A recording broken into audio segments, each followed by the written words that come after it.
அனைவருக்கும் வணக்கம். விஐடி சென்னை வழங்கும் வாழ்வியல் வழிகாட்டி தொடரில் இன்று நீதி காத்த மன்னன். நண்பர்களே, சோழ நாட்டை மனுநீதி சோழன் என்ற மன்னன் ஆண்டு வந்தான்.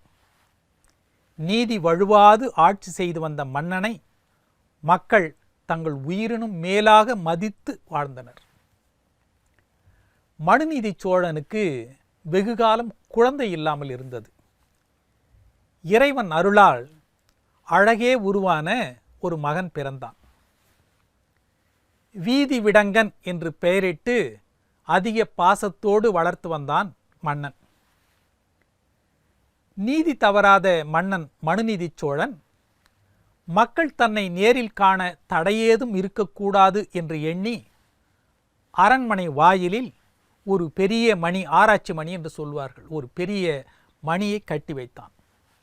அந்த மணியை அடித்து ஒலி எழுப்பினால் மன்னன் நேரிலே வந்து குறைகளை கேட்பார் என்று அறிவித்தனர். ஆண்டுகள் பல கடந்தன. மனுநீதி சோழனால் கட்டப்பட்ட அந்த ஆராய்ச்சி மணியை யாரும் அடிக்கவே இல்லையாம்.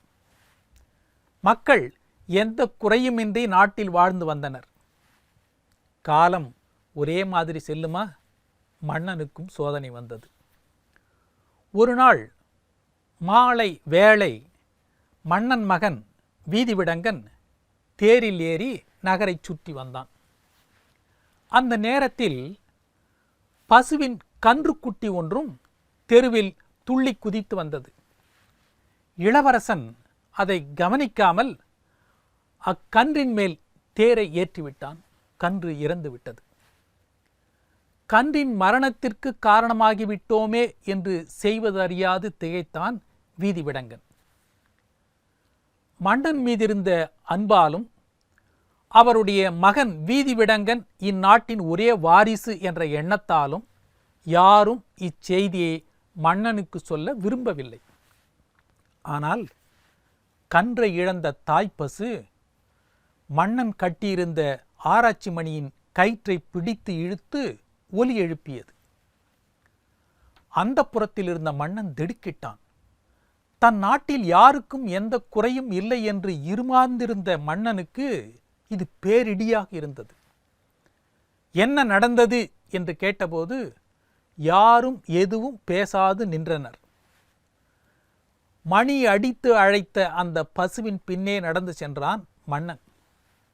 அப்பசு மன்னனை தன் கன்று இறந்து கிடந்த இடத்திற்கு அழைத்து சென்று தான் ஈன்ற கன்றினை நாவால் நக்கி காட்டியது.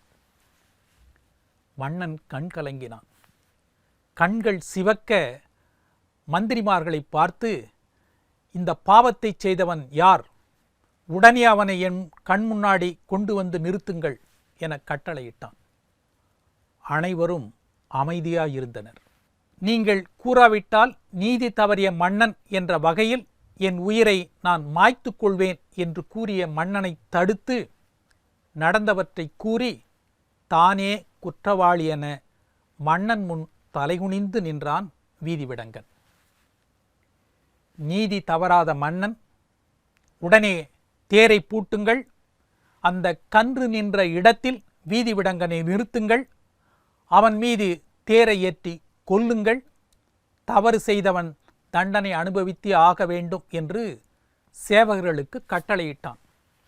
ஆனால் மன்னன் கட்டளையை நிறைவேற்ற யாரும் முன்வரவில்லை. மன்னன் தானே தேரின் மீது ஏறி அமர்ந்தான். வீதி விடங்கனை தேர்காலில் இட்டு தேரை செலுத்த தொடங்கினான். மந்திரி முதலானோர் செய்வதறியாது திகைத்து நின்றனர். மக்களோ தங்கள் நிலை மறந்து அலறி கூக்குரலிட்டனர். எதையும் கவனத்தில் கொள்ளாத சோழ மன்னன் தேரை விரைவாக செலுத்தினான். என்ன அதிசயம்!